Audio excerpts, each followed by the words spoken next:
नमस्कार, आप देख रहे हैं प्रदेश का सबसे भरोसेमंद news channel India news Uttar Pradesh Uttarakhand. शाम के 4 बज चुके हैं और आप देख रहे हैं हमारा खास कार्यक्रम 4 का चक्रव्यूह। आज उन बड़े मुद्दों को ग्राउंड जीरो की रिपोर्ट के साथ हम आप तक फिर से पहुंचाएंगे जिनका सीधा सरोकार आपसे जुड़ता है या फिर वो मुद्दे इस वक्त सबसे ज्यादा चर्चा में हैं।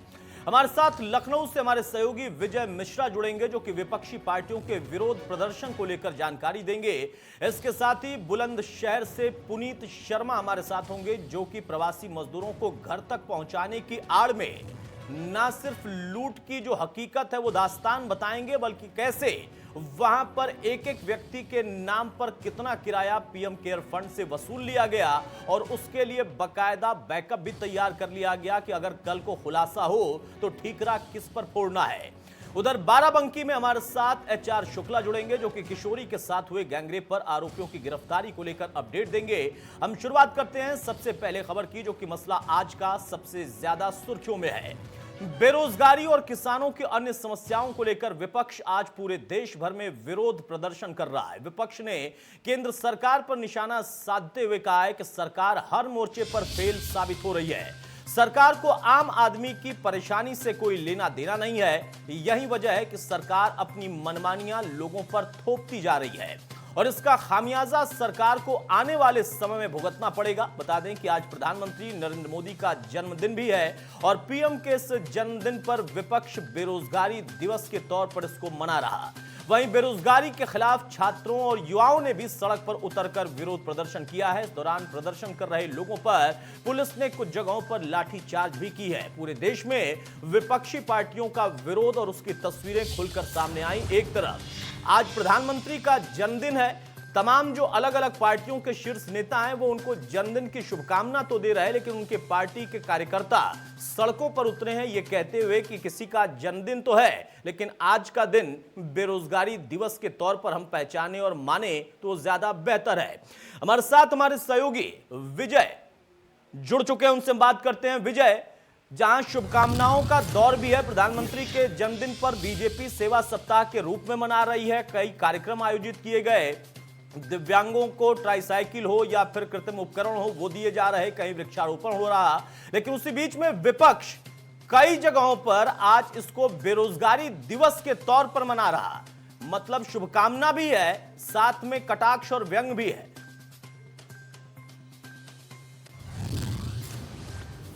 बिल्कुल अतुल, अगर कहा जाए तो ऐसा मैं 6 सालों से भी कवरेज कर रहा हूं, लगातार देख रहा हूं कि जब पहली बार मोदी सरकार केंद्र में आई थी उस समय भी मैंने देखा था और इन पिछले 6 सालों में मैंने एक चीज़ और भी देखी थी कि जब प्रधानमंत्री का जन्मदिन था तब कभी भी विपक्ष का ऐसा तीखा विरोध कभी भी देखने को नहीं मिला या जनता का इतना तीखा विरोध कभी भी देखने को नहीं मिला जितना आज जो है प्रधानमंत्री नरेंद्र मोदी के जन्मदिवस पर देखने को मिला। और ये चीज़ देखने को मिला कि सोशल मीडिया पर बाकायदा मुहिम चला करके लोगों ने इस बारे में अपने विचार व्यक्त किए हैं, ट्विटर के जरिए अपने विचार व्यक्त किए हैं। विपक्षी दलों ने यहाँ पर सड़क पर प्रदर्शन भी किया है और यहाँ पर समाजवादी पार्टी और आम आदमी पार्टी के लोगों ने सड़कों पर प्रदर्शन किया है, बाकायदा अपना विरोध दर्ज कराया है। कांग्रेस ने भी अपना मौलिक समर्थन दिया है, ट्विटर के जरिए हो या फिर फेसबुक के जरिए से हो, तो ये देखने को मिला है। इसके अलावा पब्लिक का भी जो विरोध है वो फेसबुक के जरिए से आज के दिन देखने को मिला। तो ये एक नई बात थी इस बार कि इसके पहले भी जब भी विपक्ष ने किसी विषय को लेकर के कोई मुद्दा छेड़ने की कोशिश की हो, जब किसी विषय को लेकर के चर्चा करने की कोशिश की हो तो जनता का विरोध जरूर उन्हें देखने को मिला था और यही था कि विपक्ष सड़कों पर नहीं दिखाई दिया था ऐसे किसी भी मुद्दों पर। यह जरूर है कि पिछली बार भी जब जन्मदिन मना था, इसके पहले भी जब भी जन्म दिवस मनाया गया था या ऐसे कोई कार्यक्रम रहते थे तो सड़कों पर विपक्ष कभी दिखाई नहीं दिया, वो भी कम से कम प्रधानमंत्री के जन्मदिन के अवसर पर। लेकिन यह पहली बार देखने को मिला है कि जब प्रधानमंत्री नरेंद्र मोदी का जन्मदिन है और विपक्ष सड़कों पर है। हालांकि विपक्ष तो सड़कों पर जरूर है लेकिन फेसबुक पर पब्लिक के जरिए इस पूरे विषय को लेकर के लगातार कहीं ना कहीं कुछ बातें लिखी जा रही है, लगातार यहाँ पर अपनी चीजों को वो नए कटाक्ष के तरीके से लिख करके अपना विरोध व्यक्त कर रहा है। तो जाहिर है कि एक नई बात इस बार ये जरूर है इस बार। यानी विजय, यहाँ पर चाहे वो सोशल प्लेटफॉर्म हो अलग अलग या फिर सड़क, दोनों जगहों पर विरोध तो जाहिर किया जा रहा है। अब सवाल यह उठता है कि विपक्ष विरोध कर रहा है जो उसका अधिकार भी है, लेकिन उसमें फोकस किया गया है बेरोजगारी दिवस पर। कांग्रेस से हम शुरुआत करते हैं। कांग्रेस के नेता कहते हैं 12 करोड़ नौकरियां चली गई, और जब उनको हम पड़ताल में लेकर जाते हैं तो वो आंकड़ा वैसा नहीं है। ये एक पक्ष हुआ, लेकिन सच्चाई ये है कि कोरोना काल में, लॉकडाउन में बहुत सारे लोग बेरोजगार हुए और अब बहुत सारे लोग वो अलग अलग क्षेत्र में जिनका जो रोजगार था उनको या तो वापस लाया जा रहा, लाने की कोशिश की जा रही, लेकिन बड़ा तबका है जो कि उससे अभी भी अछूता है, ये उसकी तकलीफ है। विपक्ष क्या उस तकलीफ को उठा रहा या उस तकलीफ के बहाने एक बड़ा प्लेटफॉर्म तैयार कर रहा है? और अगर हम प्लेटफॉर्म पर भी जाएं तो किस तरीके से, क्योंकि सड़कों पर भी आते जाते कई जगहों पर हमने देखा कि 20-50 की संख्या में कोई पार्टी के, किसी अलग अलग पार्टी के लोग इकट्ठे हैं और बैनर पोस्टर से प्रदर्शन कर रहे हैं। आम जनता तक दोनों में से क्या संवाद जा रहा है, कैसा कनेक्शन जा रहा है? वो चाहे सरकार की तरफ से कि हां सरकार ने वाकई ऐसा कर दिया या नहीं किया है, या विपक्ष कितना कर रहा है आम आदमी की आवाज उठाने के लिए। देखिए, इसमें दो चीज़ें हैं। जैसा कि पहला आपने कहा कि जो प्रदर्शन है वो 20, 50 या 10 ऐसे ही करके है, या कहीं पे 50 से ऊपर भी लोग हो गए हैं, तो जाहिर है कि सड़कों पर जो विपक्ष का प्रदर्शन है वो नहीं दिख रहा है, क्योंकि धारा 144 प्रदेश में लगी है और इसको लेकर के सरकार की तरफ से कड़ी कार्रवाइयां भी की जा रही हैं। यानी विपक्ष का अगर ऐसा कोई प्रदर्शन रहता भी है तो आपने हाल ही में देखा होगा कि अजय कुमार लल्लू जो कि प्रदेश अध्यक्ष हैं कांग्रेस के, उनको बहुत दिनों तक जेल में बिताना पड़ा। और इसके अलावा भी और भी जो नेता इस तरह का प्रदर्शन करते हुए दिख रहे हैं, उन्हें लंबा समय जेल में गुजारना पड़ रहा है, तो शायद इसी वजह से ये भीड़ बिल्कुल दिखाई नहीं दे रही है। दूसरा सबसे बड़ी बात यह है कि सिर्फ कोरोना काल में बेरोजगारी ही जाने को लेकर के नहीं है, यहाँ पर कई सारी चीजों को यहाँ पर एक दूसरे क्रम से जोड़ा गया है। सबसे पहली चीज ये कि जो इस बीच उत्तर प्रदेश में चर्चा चल रही है कि अगर आपको सरकारी नौकरी में जॉब करनी है तो 5 साल आपको संविदा पर जॉब करनी पड़ेगी, यानी बेरोजगारी से कहीं ना कहीं इस मुद्दे को भी जोड़ा जा रहा है। आप अगर सोशल मीडिया पर आप देखिए जो कटाक्ष किए जा रहे हैं कि इसके पहले भी जब भाजपा की सरकार आई तो पेंशन चली गई, अब जब दूसरी बार सरकार आई तो सरकारी नौकरियां चली गई, तो एक सब चीजों को एक साथ जोड़ करके क्रमवार तरीके से इस पर विपक्ष ने, चाहे स्लोगन विपक्ष की तरफ से ही फैलाया गया हो या फिर इस बातों को लगातार कह करके जनता के चेहरों से कहलाया जा रहा हो, लेकिन सोशल मीडिया पे ये चीज काफी उग्र तरीके से दिख रही है। आज अगर आप सोशल मीडिया को खोलिए तो ये काफी लार्ज रूप में आपको देखने को मिलेगी। हालांकि सड़कों पर यह जरूर है कि विपक्ष की तरफ से वो भीड़ नहीं दिखाई दे रही है जो भीड़ दिखाई देनी चाहिए, यानी मुश्किल से मुश्किल 100 की संख्या पहुंचनी बड़ी बात हो जाती है। और मुझे लगता है कि कहीं ना कहीं कोरोना काल, धारा 144 और पुलिस की लाठी और जेल में बंद, ये डर जरूर दिख रहा है, क्योंकि पिछली सरकारों में जरूर प्रदर्शन होते थे लेकिन एक साथ सिविल लाइन पे ले जाकर के सबको छोड़ दिया जाता था, जेल नहीं भेजा जाता था। लेकिन यहां पर यह चीज थोड़ा सा देखने को मिला है कि अगर इस तरह का कोई भी प्रदर्शन है तो आपको जेल में रहना पड़ेगा, और वो बाकायदा कानून की सभी धाराओं का उपयोग करते हुए काफी दिनों तक जेल में रखते हैं, और तब कहीं जाकर के आपका अगर कोर्ट से जमानत मिल जाती है, ये बड़ी बात है विजय। और जो इसमें से अगर हम एक पहलू निकालें कि अगर कहीं पर 50 इकट्ठा हो रहे हैं या 50 से ऊपर भी इकट्ठा हो रहे हैं, तो उसमें तो फिर ये सवाल उठेगा कि आखिर जब वहां इतने इकट्ठे हो सकते थे तो कई जगहों पर 10-15 ही क्यों इकट्ठा है? यानी विपक्ष में भी शायद वो इस वक्त धार नहीं है। हाँ, सोशल मीडिया का आपने जिक्र किया। अब सोशल मीडिया पर हम देखें, जिसका आपने भी जिक्र किया कि एक तो बेरोजगारी दिवस के तौर पर मनाया जा रहा है, लेकिन उसमें विरोध के लिए और भी मुद्दों को एड ऑन किया गया है। उत्तर प्रदेश के लिहाज से हम देखें, संविदा का प्रकरण है। सोशल मीडिया पर मैं पढ़ रहा हूं कि संविदा, बीजेपी अलविदा। अब बीजेपी अलविदा होगी नहीं होगी ये तो जनता तय करेगी और चुनाव आएगा तब तय होगा, लेकिन विपक्ष इसको मुद्दा बना रहा। राष्ट्रीय स्केल पर अगर हम देखें तो अध्यादेश को लेकर तमाम तरह की चर्चाएं हैं और उत्तर प्रदेश भी उससे अछूता नहीं है। किसानों ने भी विरोध प्रदर्शन किया था, प्रतिनिधिमंडल उनका पहुंचा दिल्ली बातचीत करने के लिए। यहां पर उस आम व्यक्ति का कितना कनेक्शन हो पा रहा है? अगर विपक्ष इसको सोशल मीडिया पर उठा के समझ रहा है कि हां वाकई हमारी आवाज पहुंच रही है सरकार तक, और इसका असर सरकार पर कितना आ रहा है विजय? देखिए, सीधी तौर से अगर बात की जाए तो कहीं ना कहीं मुझे लगता है कि ये जो मुद्दा संविदा वाला मुद्दा है, इसमें सभी लोग जुड़ जा रहे हैं, और मुझे लगता है कि सरकार इस पूरे मसले से अपना कदम पीछे भी खींच सकती है, क्योंकि जो मेरा एनालिसिस है वो ये है कि आप अगर देखिए कि सरकारी नौकरियों में जो सरकारी नौकरी कर रहे लोग हैं उनको यहाँ पर कोई दिक्कत नहीं, क्योंकि जो पहले से कर रहे हैं उन्हें दिक्कत नहीं, लेकिन जो नई सरकारी नौकरियां पाएंगे उनके लिए ये नियमावली काम करेगी। यानी आप अगर इस नियमावली से बंद बंध जाते हैं तब आपको 5 साल तक संविदा पर काम करना होगा और 5 साल संविदा पर काम करने के बाद आप परमानेंट हो पाएंगे। हालांकि उसकी किस तरह से पूरी नियमावली बनती है, पैसे आधे मिलेंगे या पूरे मिलेंगे, तो नियमावली आने के देखने के बाद लगेगी। लेकिन यहाँ पर आम जन सब जुड़ रहे हैं, यानी जॉब किसी को भी मिल सकती है। जनता में किसी भी जाति के, किसी भी श्रेणी के, किसी भी वर्ग के, तो सरकारी जॉब तो किसी को भी मिल सकती है। तो इस वजह से मुझे लगता है कि कहीं ना कहीं ये मुद्दा सरकार के लिए बिल्कुल विजय, आपका एनालिसिस बहुत दुरुस्त है, लेकिन मैं इसमें एक चीज पूछना चाहूंगा कि जब आज के दौर में हर एक व्यक्ति ये समझ रहा है, और किसी भी सरकार, इसी सरकार में नहीं, हमने देखा है पिछली सरकारों में नौकरियां मिली, उनका हश्र क्या है, कोर्ट में कहां कौन अटक गया।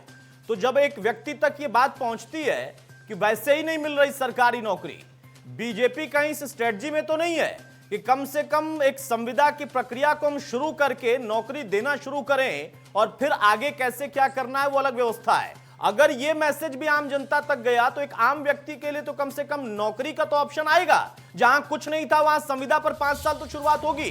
क्या इस तैयारी में भी सरकार है और विपक्ष इस तैयारी को समझ नहीं पा रहा है? देखिए, अब सरकार किस तरीके से आगे बढ़ती है, क्योंकि जाहिर सी बात है कि उनके रणनीतिकार बहुत सारे हैं। एक पूरी टीम उनकी यहाँ पर वर्क करती है।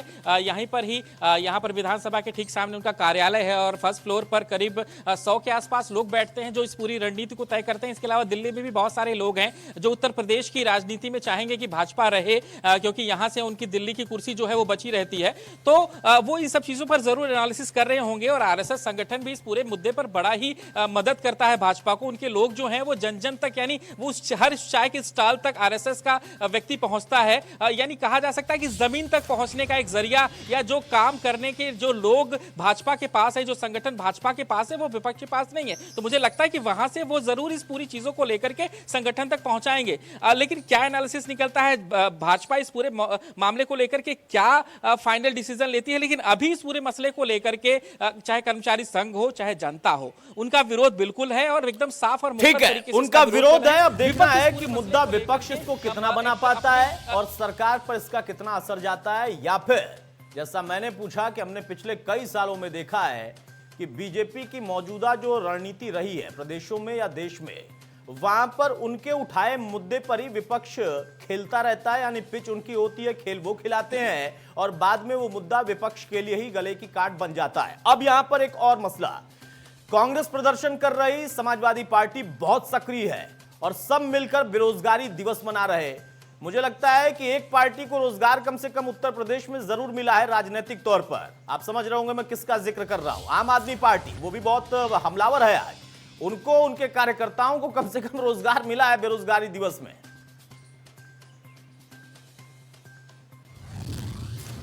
बिल्कुल, उत्तर प्रदेश की अगर बात कहें तो जाहिर है कि यहाँ पर उन्हें संगठन भी तैयार करना है। संजय सिंह जो हैं वो हर दिन यहाँ पर आ रहे हैं और आज राज्यसभा में भी जो उनका वक्तव्य था वो बड़ा ही हमलावर था। बड़े ही तीखे तरीकों से उन्होंने यहाँ पर अपना बदला लिया है, क्योंकि यहाँ पर भी जब सदन चल रहा था तब उन्हें एक शब्द से नवाजा था यहाँ पर मुख्यमंत्री ने, और आज उन्होंने भी राज्यसभा में एक विशेष शब्द से यहाँ के मुख्यमंत्री को नवाजा है। हालांकि सीधे तौर से उन्होंने मेडिकल मामलों को लेकर के, पूरे मुद्दे को लेकर के सरकार के ऊपर निशाना साधा है और जाहिर सी बात है कि उन्होंने सीधा आरोप लगाया है कि जो मेडिकल इक्विपमेंट्स खरीदे गए थे वो 600 गुना के आसपास थे। और इस पूरे मुद्दे को लेकर के आज यहाँ पर जो उनके नेता हैं, जो उनके कार्यकर्ता हैं, उन्होंने बाकायदा यहाँ पर प्रदर्शन किया और इस पूरे मुद्दे को लेकर के उन्होंने बातचीत की। तो जाहिर है कि यहाँ आम आदमी पार्टी जो है वो अपनी स्थान को खोज रही है। वो चाह रही है कि यहाँ पर दिल्ली के बाद अब उत्तर प्रदेश उनका नया ठिकाना हो और उत्तर प्रदेश में उन्हें उन सभी सीटों पर जीत हासिल। चलिए विजय, अब ये भी जनता को ही तय करना है, क्योंकि जनता को बेरोजगारी से निकालने के लिए राजनीतिक दलों ने बहुत मेहनत की है और कर रहे हैं, बेरोजगारी दिवस मना रहे हैं। कुछ तो पुराने राजनीतिक दल हैं इस प्रदेश में या देश में सक्रिय तौर पर, तो वो तो लड़ाई लड़ ही रहे हैं। कुछ नए राजनीतिक दल जो कि अन्य राज्यों में हो सकते हैं भी, लेकिन उत्तर प्रदेश में बड़ी भूमिका नहीं बन पाई। 14 से कोशिश कर रहे हैं वो एक बार फिर से इस मौके पर, इस अवसर में बेरोजगारी दिवस या बेरोजगारी काल में उनको रोजगार मिल रहा है, ये भी अपने आप में उनके लिए बेहतर है। वो आवाज कितनी बुलंद कर पाएंगे ये भी जनता ही आगे तय करेगी। बहुत शुक्रिया विजय हमारे साथ जुड़ने के लिए। तो बेरोजगारी दिवस और उसी के बीच में उन तमाम मुद्दों को उठाना सोशल प्लेटफॉर्म पर या फिर उसके अलावा तमाम अन्य जगहों पर, यानी सड़कों से लेकर अलग अलग जगह पर धरना प्रदर्शन करके। इस बीच में बुलंदशहर में पीएम केयर फंड में प्रवासी मजदूरों को गंतव्य तक पहुंचाने की आड़ में सरकारी जमकर लूट हुई।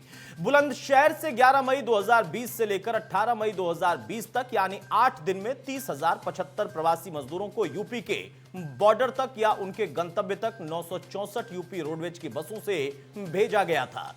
इसका भाड़ा यूपीएसआरटीसी ने 11 करोड़ 40,040 रुपए बुलंदशहर के जिलाधिकारी रविंद्र कुमार की अनुशंसा पर पीएम केयर फंड से वसूला है। यानी उत्तर प्रदेश परिवहन निगम की एक बस में 30 से 31 यात्रियों को भेजा गया और 30 से 31 प्रवासी मजदूरों को गंतव्य तक पहुंचाने की एवज में प्रत्येक रोडवेज बस ने 1,14,149 रुपए लिए।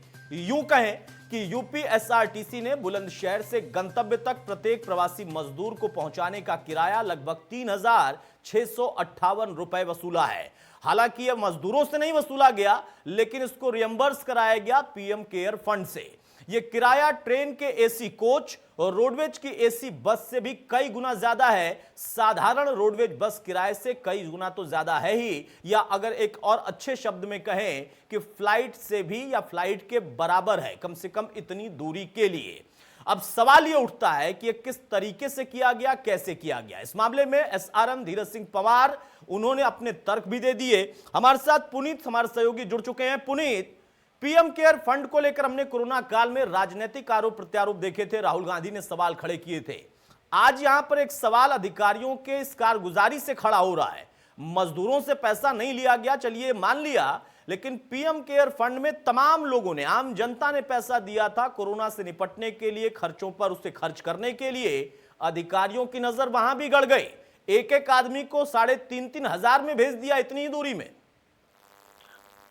बिल्कुल, देखिए अतुल, सही कहा आपने। जिस तरीके से बुलंदशहर में ये देखने को मिला है, हालांकि बुलंदशहर की अगर बात करें तो बुलंदशहर को नोडल सेंटर बनाया गया था और यहीं से सभी जो प्रवासी मजदूर थे उनको अपने अपने गंतव्य के जाने के लिए काफी बसें लगाई गई थी।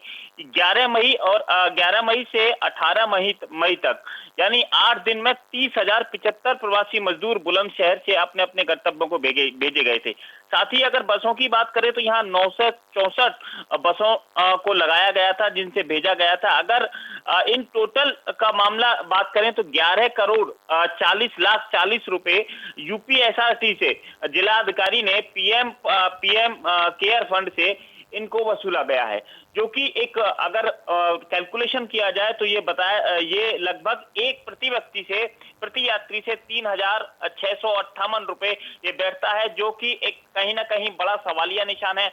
हालांकि इस पूरे मामले को लेकर के ये कहा जा रहा है कि यूपीएसआरटीसी लखनऊ के ऑफिस से ही ये पूरा लेटर आया गया है, इसी के तहत जो है ये पूरा भुगतान हुआ है। लेकिन कहीं ना कहीं अगर बात करें तो क्या ये अंदाजा लगा सकते हैं कि जिस पीएम केयर फंड में लोग बागों ने कोरोना काल से लोगों को कोरोना से बचाने के लिए फंड में पैसा किया और वहीं ये पैसा इस तरीके से एक आदमी को मतलब 3,600 रुपए की करीब किराया पड़ता है और उसको दिया गया है, तो कहीं ना कहीं ये अपने आप में एक बड़ा सवालिया निशान लग रहा है। जी पुनीत, अब इसको अगर हम जोड़कर देखें, जैसा आपने भी जिक्र किया कि वहां पर जब अधिकारी से बात की गई तो उन्होंने ठीकरा फोड़ दिया या उन्होंने तर्क दे दिया कि लखनऊ से ही भाई सब कुछ हुआ था, हमने तो ऑर्डर फॉलो किया। तो खेल क्या लखनऊ से खेला गया है, या यहां पर खेल खेलने के बाद लखनऊ के उस ऑर्डर को कुछ अलग तरीके से प्रस्तुत किया जा रहा? क्योंकि इतनी दूरी पर रोडवेज की आम बस से किसी मजदूर को या किसी भी व्यक्ति को, एक पैसेंजर को ले जाने में इतनी रकम जो कि कई गुना ज्यादा है, वो तो खर्च नहीं होनी थी। तो इसमें क्या दर्शाया गया है? प्रति व्यक्ति अगर उसको लेकर आ रहे हैं तो उसको क्या क्या सुविधाएं दी गई थी उस पर दर्शाया गया है। कैसे ये पूरा खेल हुआ? बिल्कुल, देखिए अतुल, अगर जानकारी की बात करें, हालांकि जो मैंने जानकारी निकाली है तो ये पता लगा है कि बुलंदशहर से लगभग बलिया की दूरी, जो बलिया बताया जाता है कि यूपी का लास्ट जिला पड़ता है, और वहां की दूरी लगभग 900 किलोमीटर के आसपास पड़ती है। और साथ ही अगर यूपी रोडवेज की किराए की बात करें तो पर पैसेंजर जो है 1 रुपए किलोमीटर पर यात्री से वसूला जाता है। तो लगभग अगर बुलंदशहर से 900 किलोमीटर, ऐसा नहीं कि सभी यात्री बलिया गए हों या बलिया के आसपास के जिलों में गए हों, बहुत यात्रियां ऐसा भी है कि बुलंदशहर से अलीगढ़ भी गए हैं, हरियाणा भी गए थे, या रोहतक और इधर साइड में भी काफी यात्री गए हैं। लेकिन कहीं ना कहीं अगर बात करें इस पूरे मामले को लेकर के, तो अधिकारी बस यही बात कह रहे हैं कि ये पूरा मामला हमको लखनऊ से लेटर मिला है, लखनऊ से जो पैसा हमारे लिए भेजा गया है, जितना पैसा उसमें जमा करने के लिए भेजा गया था वो हमने जमा किया है। तो ठीक है पुनीत, अब यहां पर यह भी तर्क खारिज हो जाता है, यानी अगर 900 किलोमीटर भी एक यात्री गया तो उतनी ही रकम, अगर वो 100 किलोमीटर गया तो भी उतनी ही रकम, और सारा खेल हुआ कि लखनऊ से ऑर्डर आया था। क्या अब इसकी शिकायत किसी उचित प्लेटफॉर्म पर पहुंची है, वहां से इसकी कोई जांच हो रही है, या फिर जो अधिकारी ने यहां कहा और ऑर्डर लखनऊ से आया तो बात खत्म? देखिए, अब अतुल, अगर ये पूरे मामले की अगर बात करें तो फिलहाल इस पूरे मामले पर पर्दा नजर आ रहा है, पर्दा पड़ता हुआ नजर आ रहा है। लेकिन कोई भी अधिकारी इस पूरे मामले पर बोलने को तैयार नहीं है। उनका साफ ये कहना है कि लखनऊ ऑफिस में, यूपीएसआरटी के ऑफिस में ये पैसा जमा हो गया है, और जो उन्होंने लिस्ट भेजी थी, जितना पैसा उन्होंने हमको भेजा था, वो सारा पैसा, क्योंकि उन्होंने ही इस पूरा लेटर बना के भेजा गया था कि इतना पैसा बुलंदशहर के जो नोडल सेंटर बना था वहां से पैसा आना है, जिन प्रवासी मजदूरों को भेजा गया है। तो साफ ये कहना है कि जिला अधिकारी भी इस पूरे मामले पर चुप्पी साधे हुए हैं। उनका ये कहना है कि लखनऊ ऑफिस से पूरा पैसा, चलिए, यानी खेल हो चुका है और अब जब खुलासा हो रहा तो खामोशी अख्तियार कर ली अधिकारियों ने। अब देखना होगा कि मामला जब सरकार के संज्ञान में आता है तो उसकी जांच कैसे होती है, क्योंकि अभी जिस तरीके के रिपोर्ट है और जिस तरीके का कैलकुलेशन है उसमें यह बात गले से नीचे नहीं उतरती कि कैसे इतनी रकम खर्च हुई और पीएम केयर फंड से इसको रियम्बर्स कराया गया मजदूरों को राहत देने के नाम पर। ठीक है, मजदूरों को तो राहत मिली, लेकिन पीएम केयर फंड से एक लूट की बात जरूर सामने आ रही है, क्योंकि वो पैसा कहीं और उचित जगह खर्च हो सकता था। बहुत शुक्रिया पुनीत हमारे साथ जुड़ने के लिए। तो आपदा में भी अधिकारियों ने खेल करने से अपनी जो कला है बाजी मार कर दिखाई और साबित किया कि वो कभी भी खेल कर सकते हैं। इधर बाराबंकी के फतेहपुर इलाके में 14 साल की नाबालिग के साथ गैंगरेप का मामला सामने आया। 5 लोगों पर यह गैंगरेप का आरोप लगा है। पीड़िता के परिवार वालों का आरोप है कि पुलिस उन लोगों की कोई मदद नहीं कर रही और आरोपियों से मिली हुई है। इसके चलते अभी तक एक भी गिरफ्तारी नहीं हो पाई। पीड़िता के पिता ने चेतावनी दी है कि अगर उनकी लड़की को इंसाफ नहीं मिला तो विधानसभा के सामने खुद को और अपनी लड़की को भी आग के हवाले कर देंगे। हमारे साथ हमारे सहयोगी एचआर शुक्ला जुड़ चुके हैं। एचआर शुक्ला, 5 लोगों पर यह गंभीरतम आरोप लगा है। फिलहाल क्या इसमें अब पुलिस की तरफ से कोई सक्रियता है, कोई एक्शन है, क्योंकि पुलिस पर भी आरोप है कि वो मदद नहीं कर रहे?